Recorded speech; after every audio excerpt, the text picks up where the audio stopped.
Tersangka demo ricuh di kantor BP Batam terkait Rempang diketahui kini bertambah dari 34 menjadi 35 orang.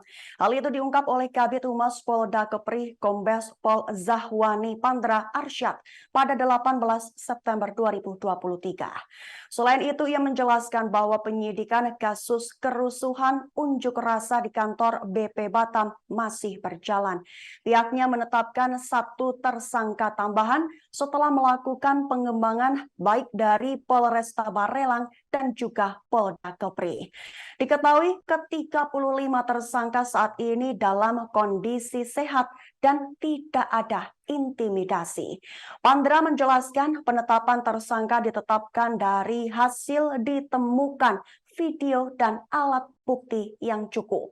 Sebelumnya perlu diketahui polisi telah mengamankan 43 orang pasca demo Rempang di kantor BP Batam ricuh pada Senin 11 September. Dari jumlah itu 34 orang ditetapkan sebagai tersangka.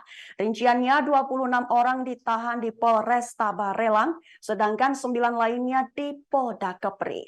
Sementara itu, Pandra juga menjawab keluhan keluarga dan kuasa hukum para tersangka.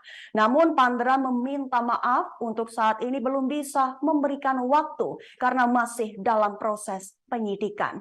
Ia juga menegaskan bahwa seluruh tahanan dalam proses penyidikan secara maraton. Dan setelah proses penyidikan rampung, pihaknya baru bisa memberikan waktu kepada para keluarga dan penasihat hukum untuk bertemu. Sebagai informasi akhir, Pandra juga mengajak tokoh masyarakat dan tokoh agama di Batam agar sama-sama menjaga kondusivitas. Selain itu juga bisa memberikan pencerahan yang baik kepada masyarakat agar keamanan dan Kamtipnas terus terjaga di Batam.